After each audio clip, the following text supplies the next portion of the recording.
Good morning students. Human resource management के आज के इस ही लेक्चर के सेशन में आप सब बच्चों का स्वागत है। बच्चों, आज अपन अपना जो लास्ट टॉपिक था रिक्रूटमेंट, उससे अपन आगे पढ़ेंगे।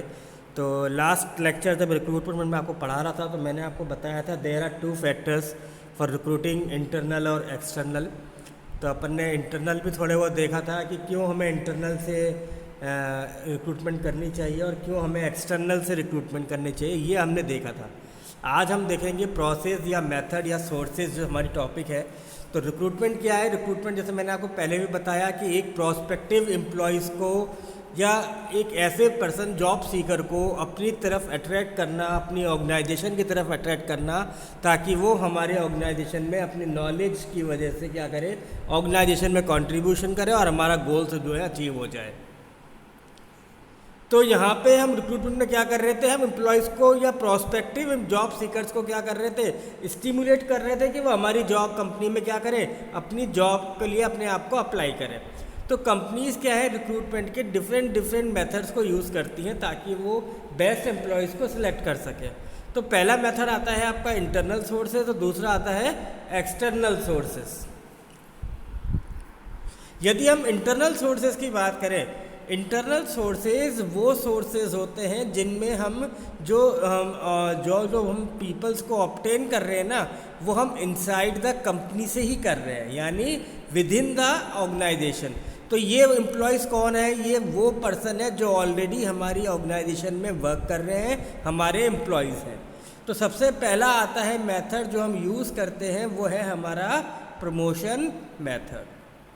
तो इसके अंदर कंपनी क्या करती है, कंपनी इसमें जो उसके एग्जिस्टिंग एम्प्लॉयज़ होते हैं उनको प्रमोशन देती है, और इस मेथड के या इस रिक्रूटमेंट मेथड को करके वो टाइम, मनी और एफर्ट्स, इन सब चीज़ों को बचाती है।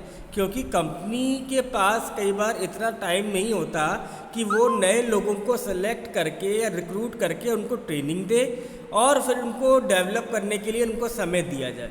तो कई बार वो क्या करती है कि वो अपना विद इन द ऑर्गेनाइजेशन ही एम्प्लॉयज़ को सिलेक्ट कर लेती है और उनको प्रमोट कर देती है, ताकि वो उस वैकेंट जॉब को कंफर्म कर सके और क्या उस वैकेंट जॉब पे परफॉर्म कर सके। क्योंकि एम्प्लॉय आपकी ऑर्गेनाइजेशन के साथ पहले से जुड़ा हुआ है, वो आपके वर्क कल्चर को जानता है, वो आपसे फैमिलियर है और आपके वर्किंग स्टाइल को भी जानता है। तो यहाँ पे हम अपने वर्कर्स को एनकरेज करते हैं कि यदि वो अच्छा काम करते हैं तो उनको प्रमोशन देके आप ज़्यादा और अच्छी बेटर पोजीशन की जॉब उनको ऑफ़र कर सकते हैं। फिर आता है आपका डिपार्टमेंटल एग्जामिनेशन। इस मेथड में क्या होता है, ये मेथड देखिए गवर्नमेंट डिपार्टमेंट्स के अंदर ज़्यादा यूज़ किया जाता है, क्योंकि जब भी गवर्नमेंट अपने यहाँ के लोगों को हायर पोस्ट के लिए जॉब्स निकालती है तो वो सबसे पहले क्या करती है, जो उस जॉब के सबऑर्डिनेट में है या जूनियर जो हैं उनको मौका दिया जाए ताकि वो उस जॉब को परफॉर्म कर सकें। तो यहाँ पे जो एडवर्टाइजमेंट करेगी सरकार या गवर्नमेंट डिपार्टमेंट, वो अपने नोटिस बोर्ड्स पे लगा देती है, यानी डिपार्टमेंट के नोटिस बोर्ड पे एडवर्टाइजमेंट को लगा दिया जाता है। और जो एम्प्लॉयज़ इंटरेस्टेड हैं उस हायर पोस्ट को करने के लिए वो अपनी एप्लीकेशंस एचआर डिपार्टमेंट को फॉरवर्ड कर देते हैं, और एचआर डिपार्टमेंट या वो गवर्नमेंट डिपार्टमेंट एक एग्ज़ाम को कंडक्ट कराती है, और यदि आप उस एग्ज़ाम को सक्सेसफुली क्लियर कर जाते हो तो आप उस हायर लेवल की जॉब को परफॉर्म कर सकते हो।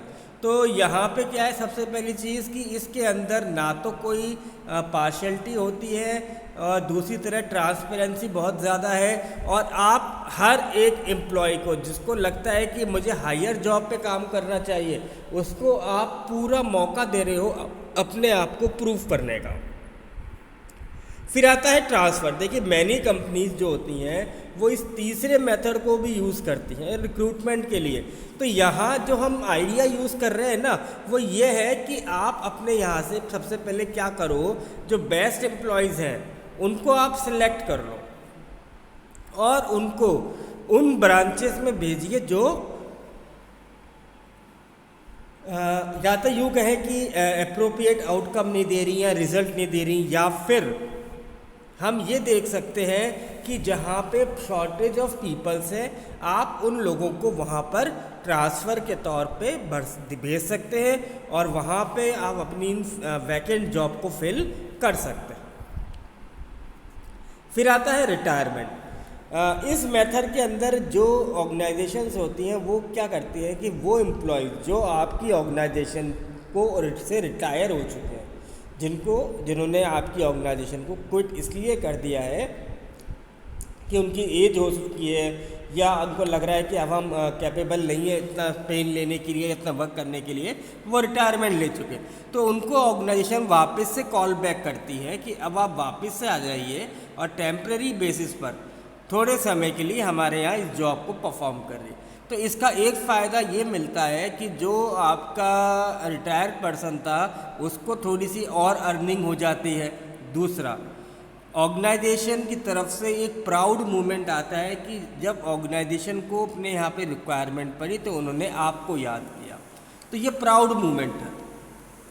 फिर आता है आपका इंटरनल एडवर्टाइजमेंट। इसके अंदर जो वैकेंसीज है ना, डिफरेंट ब्रांचेस को बताई जाती हैं, एडवर्टाइज की जाती हैं या उनके नोटिस बोर्ड पे डिस्प्ले किया जाता है। तो जो कोई भी पीपल या एम्प्लॉय इंटरेस्टेड होता है ना, वो उस जॉब को करने के लिए तो वो अप्लाई करता है।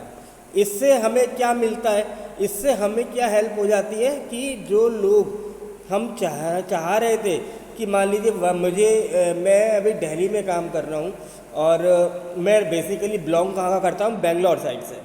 तो मान लीजिए यदि मुझे एक ऐसी अपॉर्चुनिटी मिली डिपार्टमेंट के अंदर कि हमारे को बेंगलोर में इस पोजीशन पर एम्प्लॉयज़ की रिक्वायरमेंट है इंटरनली, और यदि कोई एम्प्लॉय इंटरेस्टेड है तो वो अपने एचआर को एप्लीकेशन दे के क्या कर सकता है, एरिया या ब्रांच मूव कर सकता है। तो मैं क्या करूँगा, मैं एचआर डिपार्टमेंट को बोलूँगा कि सर मुझे बेंगलोर जाना है तो मुझे बेंगलोर ट्रांसफ़र कर दिया जाए।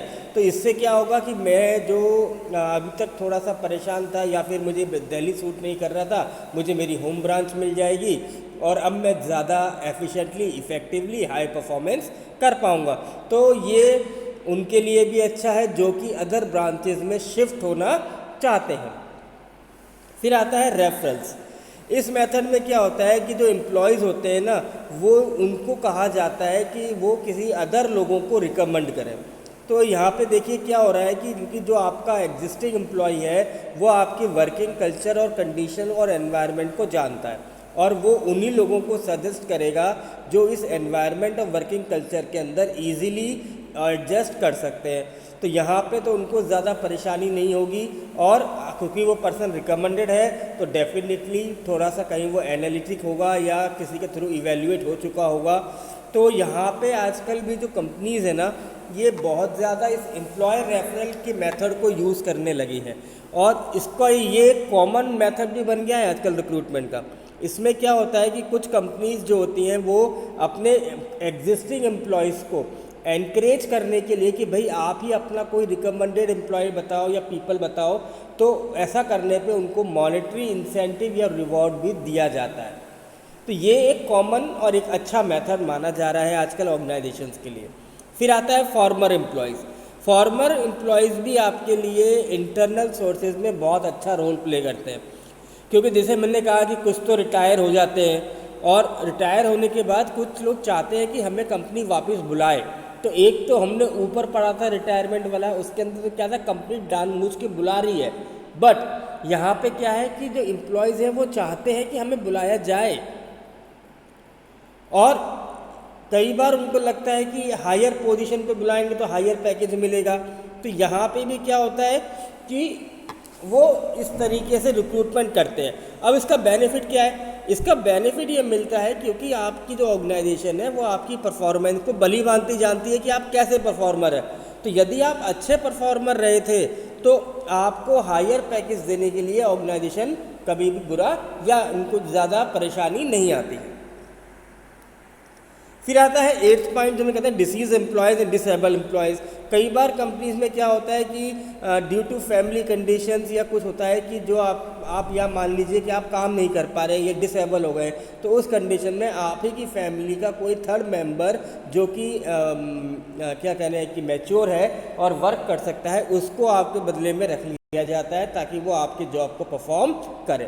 फिर आते हैं एक्सटर्नल मेथड। एक्सटर्नल मेथड में देखिए पहला आता है कंसल्टेंट्स। कंसल्टेंट कौन से होते हैं? जो कि बेसिकली मैनेजमेंट कंसल्टेंट होते हैं और मैनेजरियल पोजीशंस के लिए आपको एडवाइस देते हैं या कंसल्टेंट देते हैं। तो ये क्या करते हैं कि कई जो मैनेजमेंट कंसल्टेंट्स होते हैं ये कभी कभार तो बेसिक एंट्री लेवल पे फ्रेशर्स के तौर पे आपको एम्प्लॉयज़ प्रोवाइड करवाते हैं। ये एम्प्लॉयज़ इन्हें कहाँ से मिलते हैं? इनके पास क्या लोग रजिस्ट्रेशन करते हैं कि अगर कोई जॉब्स अवेलेबल हो तो ये यहाँ पे आप जब आप इनसे कांटेक्ट करेंगे तो ये आपको जो आपकी टर्म्स एंड कंडीशन होगी उसके बेसिस पे ये आपको आपकी वैकेंट जॉब के लिए पर्सनल्स प्रोवाइड करवा देते हैं। ऐसे ही आती है एम्प्लॉयमेंट एजेंसीज। तो कंपनी यहाँ पे क्या कर रही है, जो एजेंसीज हैं एम्प्लॉयमेंट एजेंसीज उनको कॉन्ट्रैक्ट देती है किस चीज़ के लिए कि वो क्या करें, वो हम आपके लिए प्रोस्पेक्टिव जॉब सीकर्स को ढूंढें, उनका इंटरव्यू लें और उसके बाद यदि वो सही लगता है तो कंपनी के अंदर उनको सिलेक्शन के लिए भेजा जाए। तो ये जो ऑप्शन है ये बेसिकली एम्प्लॉयमेंट एजेंसी के साथ लोअर लेवल की जो जॉब्स है उनको फिलअप करने के लिए ज़्यादा यूज़ में लिया जाता है। फिर आता है कैंपस रिक्रूटमेंट। ये भी आजकल बहुत ज़्यादा, जैसे आप लोग को पता है, खुद आप स्टूडेंट्स हो, कॉलेजेस में आजकल कैंपस रिक्रूटमेंट होती है। तो यहाँ पे कंपनीज़ को क्या है, फ्रेश ग्रेजुएट्स मिल जाते हैं, पोस्ट ग्रेजुएट्स मिल जाते हैं और सबसे बड़ी बात है बल्क में मिल जाते हैं। तो ये मैनेजमेंट कॉलेजेस, टेक्निकल कॉलेजेस, इन कॉलेजेस में जाके कैंपस में ड्राइव्स करते हैं और जो स्टूडेंट्स इंटरेस्टेड हैं जॉब्स के लिए वो उसमें अप्लाई करते हैं और कंपनी वहीं अपना जो उनका रिक्रूटमेंट प्रोसेस है उसको इम्प्लीमेंट करके उन बेस्ट स्टूडेंट्स को सिलेक्ट कर लेती है। तो यही है बच्चों आज का अपना topic, lecture number 12। I hope कि आपको समझ में आ गया होगा। Thank you very much.